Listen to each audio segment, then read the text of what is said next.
మన జీవితంలో ఏమండి దేవుని యొక్క నామం ధైర్యాన్ని కలుగజేస్తుంది. హల్లెలూయా. గడియదమా హల్లెలూయా. రెండో విషయం మీకు చెప్తాం, మూడో విషయం మనకు జ్ఞాపకం చేసుకుందాం. ఏమండి కీర్తన గ్రంథం 145వ కీర్తన, కీర్తన గ్రంథం 145వ కీర్తన 11, 12 వాక్యాలు చదువుదాం.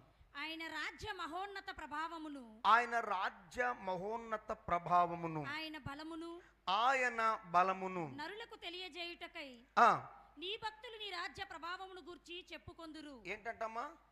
నీ భక్తులు నీ రాజ్య ప్రభావమును గురించి చెప్పుకొందురు, నీ శౌర్యమును గురించి పలుకుదురు. విశ్వాసులు చాలా జాగ్రత్తగానండి. భక్తులు మూడవదిగా ఎలాంటి వాళ్ళు వాక్యులు రాయబడిన మాట. భక్తులు ఎవరంటమ్మా? 11 వాక్యులు చెప్తున్న మాట ఏంటంటే, వారు మౌనంగా ఉండరు. భక్తులు వాళ్ళు మాట్లాడుతూ ఉంటారు, ప్రకటిస్తూ ఉంటారు, సాక్ష్యం ఇస్తారు. ఏటిని గురించి మాట్లాడతారు, ఏటిని గురించి తెలియజేస్తారు తెలుసా? ఓ సహోదరుడా, ఈ కంచెకి చెల్ల శాశ్వతమైన రాజ్యం కాదు, మనకు శాశ్వతమైన రాజ్యం ఒకటి ఉన్నది. దాని పేరు దేవుని రాజ్యం. రెండవదిగా ఆ రాజ్యానికి ప్రభావం ఉంది. అది దగ్గరకు వచ్చేది కాదు, అది ఉన్న చోట్లను ఉండి మన మీద తన ప్రభావాన్ని చూపుతుంది. అంటే అది శక్తివంతమైనది, అది మహోన్నతమైనది. అంత మాత్రం కాదు. ఏమండి ఏం చెప్తుందో తెలుసా? ఆయన శౌర్య కార్యములు ఎవరి? దేవుని, ఆయన రాజ్య ప్రభావం గురించి నరులతో చెప్పుతూ ఉంటారు. హల్లెలూయా. దేవుని భక్తులు ఎవరో తెలుసా? ఆయనను గూర్చి, ఆయన రాజ్యమును గూర్చి, ఏమండి ఆయన ప్రభావమును గూర్చి, ఆయన శౌర్య కార్యములు, శూర కార్యముల గురించి నరులకు చెబుతూ ఉంటారు. ఎవరు చెప్తారు? నరులు. భక్తులు, నరులు 2 వర్గాలు. మీరు బాగా వినండి. ఈ రోజున లోకంలో ఏమంటే క్రైస్తవ్యం యొక్క ముఖ్యమైన విలువ, బాధ్యత ఏంటో తెలుసా? క్రైస్తవుడు, నిజమైన భక్తుడు మౌనంగా ఉండడు. ఎప్పుడు చూసినా ఏమండి దేవునికి రాజ్యాన్ని గురించి తన తోటి వారికి చెప్తారు, దేవునికి బలమును గురించి చెప్తారు, దేవునికి ప్రభావం గురించి చెప్తారు, ఆయన శూర కార్యముల గురించి చెప్తారు. మౌనంగా ఉండడు. ఈ రోజున మౌనంగా ఉంటున్నావంటే నీవు భక్తుడు కాదు, భక్తురాలు కానే కాదు. కారణం ఏంటో తెలుసా? నీవు రక్షణ పొంది ఎన్ని సంవత్సరాలు అవుతుంది? నీవు బాప్తిస్మం పొంది ఎన్ని సంవత్సరాలు అవుతుంది?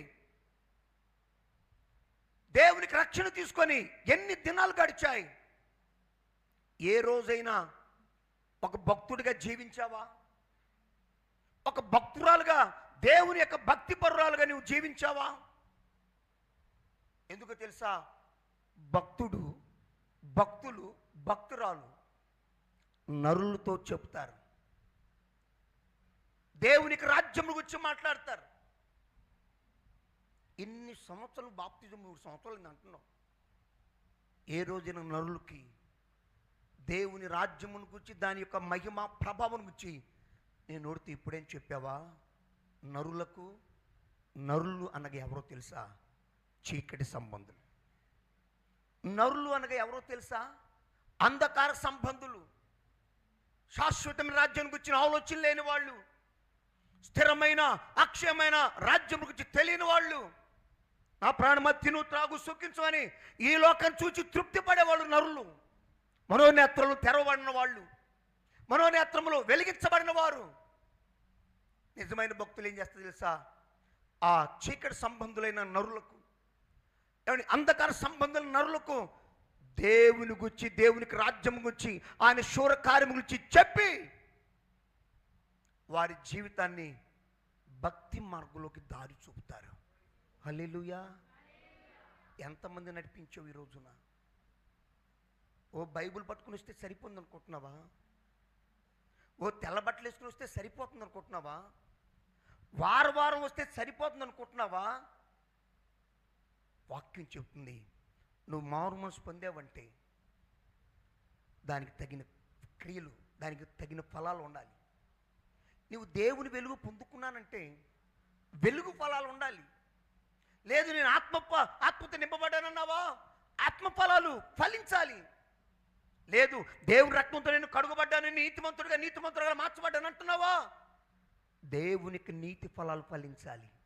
ప్రతి దాంట్లో ఫలింపనే అనుభవం దేవుడు దాచిపెట్టాడు. లేదు నువ్వు దేవుని రాజ్యం నిమిత్తమై అత్యున్నతమైన అభిషేకం పొందానంటున్నావా, ఆత్మ యొక్క ప్రథమ ఫలాలు నువ్వు అనుభవించాలి. ఇది భక్తురాల యొక్క స్వభావం, వాళ్ళ పద్ధతులు. బైబిల్ పట్టుకుంటే భక్తురాలు కాదు, వాళ్ళ ప్రవర్తన, వాళ్ళ పద్ధతులే ప్రత్యేకంగా ఉంటాయి. ఓ రోజున పరిశుద్ధాత్మ దేవుడు మాట్లాడుతున్నాడు, ప్రజలారా మీరు చాలామంది అపవిత్రులు అవుతున్నారు, చాలామంది మీరు పాపులు అవుతున్నారు. ఏంటి ప్రభువా? ఆయన అంటున్నాడు, ముసలమ్మ ముచ్చట్లు మీరు మాట్లాడుకుంటున్నారు. వ్యర్థమైన సంభాషణ, వ్యర్థమైన మాటలు పలికే ప్రతి పదం మిమ్మల్ని అపవిత్రతకు నడిపిస్తున్నాయి. అపవిత్రమైన ముసలమ్మ ముచ్చట్లు, ఆ ఇంటిని గురించి, ఈ ఇంటిని గురించి, ఆ పిల్లల గురించి, వారి కుటుంబాల గురించి, వారి జీవితం గురించి, వారి బ్రతుకుల గురించి ఆడి పోసుకోవటం, ఏమండి తాలింపులు వేసుకోవడం చేస్తున్నాం. దానిలో అపవిత్రత ఉంది. పరిశుద్ధాత్మ దేవుడు చెబుతున్నాడు. నిజమైన భక్తులు ఏం చేస్తారు తెలుసా? అసలు ముసలమ్మ ముచ్చట్లు ఆలోచన చేయరు. ఏమండి నిజమైన భక్తురాండ్రు ఏం చేస్తారు తెలుసా? ఆయన రాజ్యము గురించి బోధిస్తారు, ఆయన యొక్క ప్రభావం గురించి సాక్ష్యం ఇస్తారు. ఏమండి ఆయన శూరక బలమైన కార్యాల గురించి మాట్లాడతారు. ఎవరితో? నరులతో. నరులంటే రక్షణ లేని వాళ్ళు, నరులంటే అవిశ్వాసులు, నరులంటే దేవునికి దూరంగా ఉన్నవారు. మరి నువ్వు భక్తుడువా భ్రష్టుడువా? నువ్వు భక్తురాలువా భ్రష్టురాలువా? ఈ మాటలు పలకడానికి చాలా కష్టపడతాను నేను, కానీ వాక్యం మాత్రం సత్యం. ఎంతమందికి నీ యొక్క భక్తిని బట్టి దేవుని రాజ్యం గురించి చెప్పావు, దాని ప్రభావాన్ని గురించి చెప్పావు. పాటలు పాడుతున్నావు, పాటలు పాడటం కాదు, అదిగో భక్తురాలు ఏం చేస్తారు తెలుసా? ఆయన రాజ్యం గురించి ప్రకటిస్తారు. ఆమేన్, హల్లెలూయా.